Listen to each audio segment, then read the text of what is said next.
Olá, irmãos!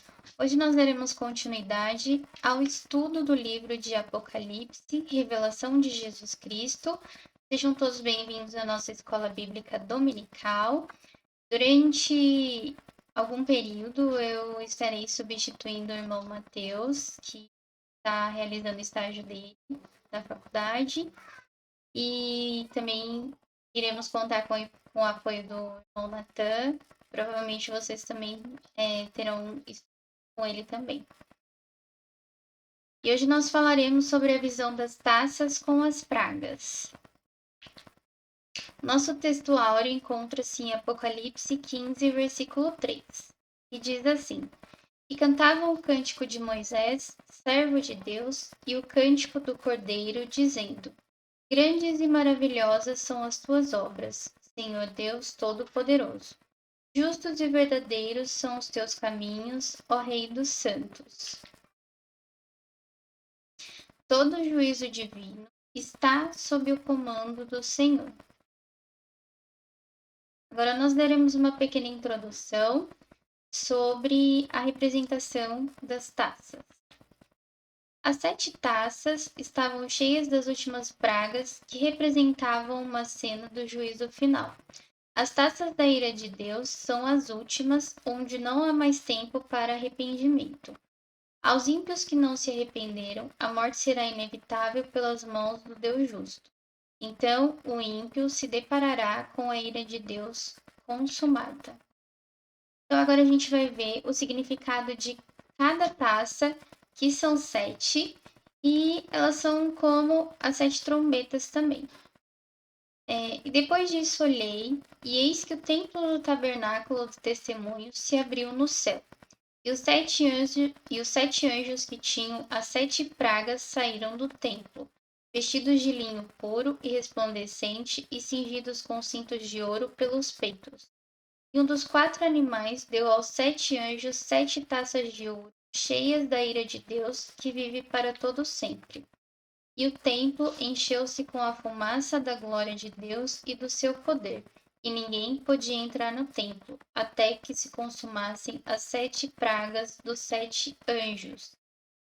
Apocalipse 15, do versículo 5 ao versículo 8.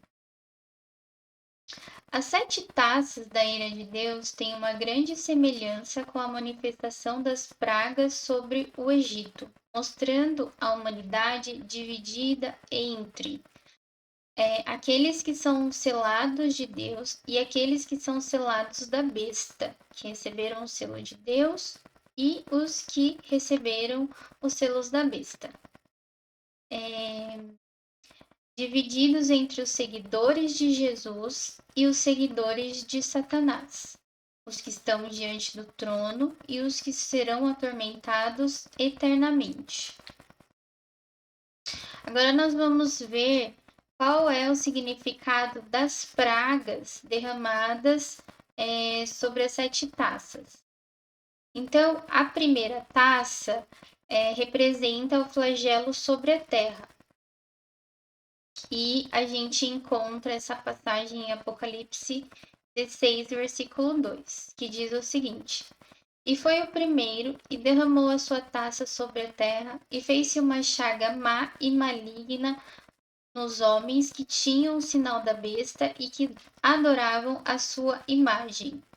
Então, a primeira taça, ela recaiu como julgamento aos adoradores da besta, contra os quais adoravam ao imperador ou a qualquer sistema político ou religioso que se coloca no lugar de Deus, como punição à desobediência daqueles que se recusaram a ouvir as advertências de Deus e obedecer. Para quem não sabe, flagelo quer dizer punição, juízo, ok? Agora falaremos sobre a segunda taça, que foi o flagelo no mar. Encontra-se em Apocalipse 16, versículo 3. E o segundo anjo derramou a sua taça no mar, que se tornou em sangue como de um morto, e morreu no mar toda a alma vivente. Essa taça representa uma simbologia dramatizando o colapso da natureza no dia do juízo. A terceira taça, flagelo no rio, encontra-se em Apocalipse 16, do 4 ao 7. E o terceiro anjo derramou a sua taça nos rios e nas fontes das águas, e se tornaram em sangue. E ouvi o anjo das águas que dizia: Justo és tu, ó Senhor, que és e que eras e hás de ser, porque julgaste essas coisas. Visto como derramaram o sangue dos santos e dos profetas, também tu lhes deste o sangue a beber, porque disso são merecedores.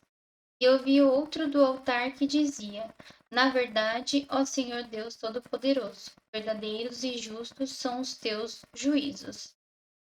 Essa terceira taça representa a justiça de Deus contra os rebeldes, contra os que perseguiram e martirizaram os santos. A quarta taça representa o flagelo no sol. Essa menção está em Apocalipse 16, versículo 8 e 9. E o quarto anjo derramou a sua taça sobre o sol, e foi-lhe permitido que abrasasse os homens com fogo.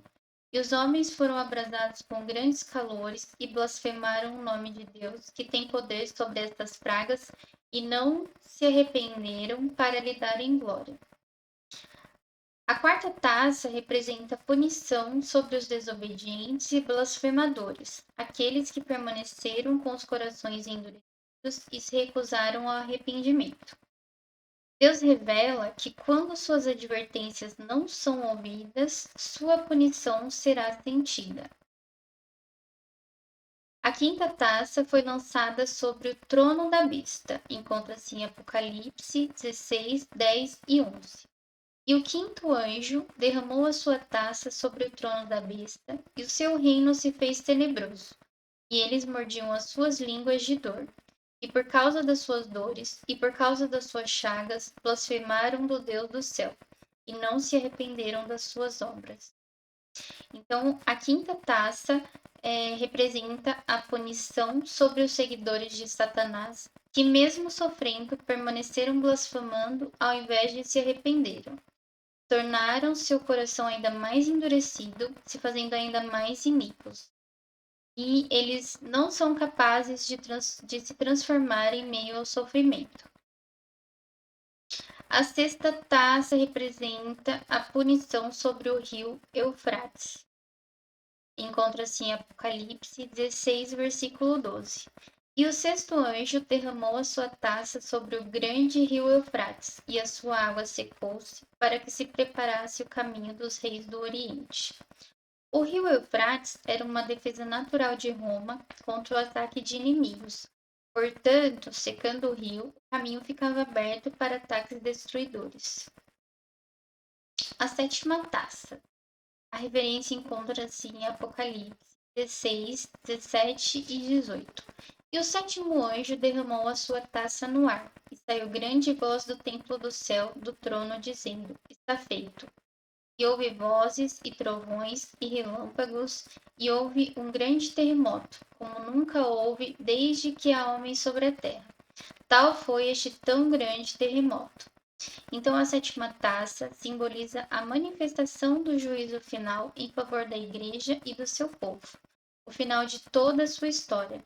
O mundo deixa de existir.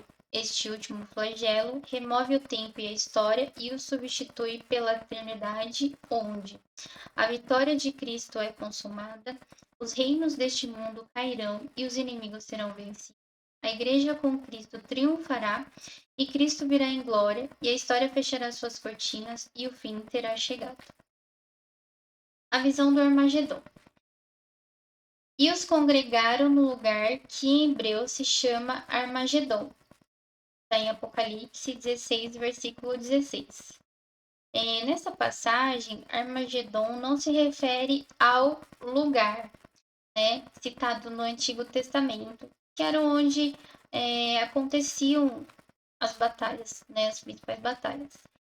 Então, Armagedon aqui, nessa passagem de Apocalipse, se refere ao dia da grande batalha do Senhor, quando o Senhor proclama a derrota de Satanás. Apocalipse 16:15 nos fala da vinda inesperada e gloriosa de Cristo, que diz o seguinte: Eis que venho como ladrão.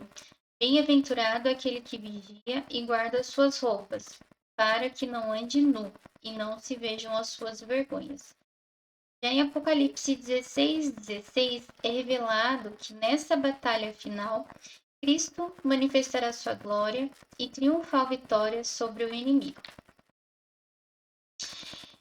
E agora nós veremos algumas aplicações para a igreja nos dias atuais em relação a este livro, né? E todos esses versículos que nós falamos, né? E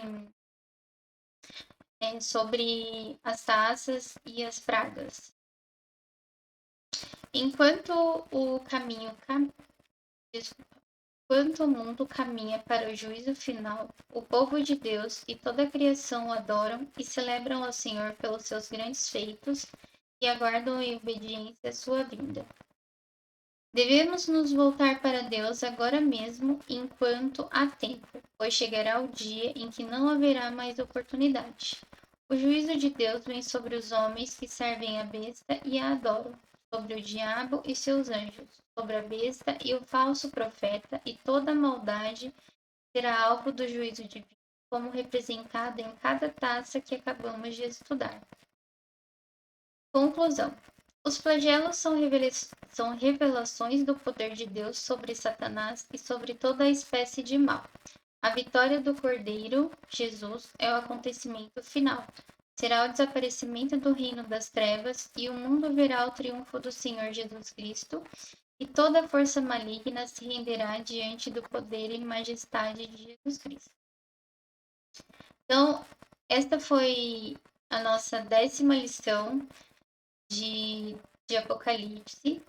Nós vimos os versículos do capítulo 15 e 16. E vamos concluir agora pedindo ao Senhor que Ele nos faça entender aquilo que eu não consegui passar para os irmãos. E se os irmãos tiverem alguma dúvida ou sugestão, podem colocar no chat. Hein? Senhor, meu Deus e meu Pai, nós te agradecemos, Senhor, por mais esta oportunidade de poder, Senhor, ouvir a Tua palavra, Senhor, de entender, Pai, de conhecer mais algumas das Suas revelações, Senhor, que são tão importantes para nós, Pai. Muito obrigada, Senhor, porque nós podemos, Senhor, ver a Tua soberania, Senhor, a Tua grandeza, Pai amado, e crer no Teu poder, Senhor amado. Nós podemos crer num Deus que é justo, Pai amado, e que reina sobre todo o mal, Senhor amado. Em nome de Jesus, que o Senhor venha nos capacitar a cada dia, Pai, que o Senhor nos faça entender a Tua palavra e que nós possamos ter prazer, Senhor, na Sua lei, Pai, e continuarmos, Senhor, obedecendo ao Senhor, Pai amado, em todo o caminhar, Senhor, nós possamos celebrar, Senhor, a Sua vitória, Senhor, sobre Satanás, Senhor, sobre tudo que é mal, Pai amado. Que nós possamos ficar obedientes, Senhor, aguardando a Sua volta, Senhor. Em nome de Jesus, é o que eu oro e agradeço. Amém.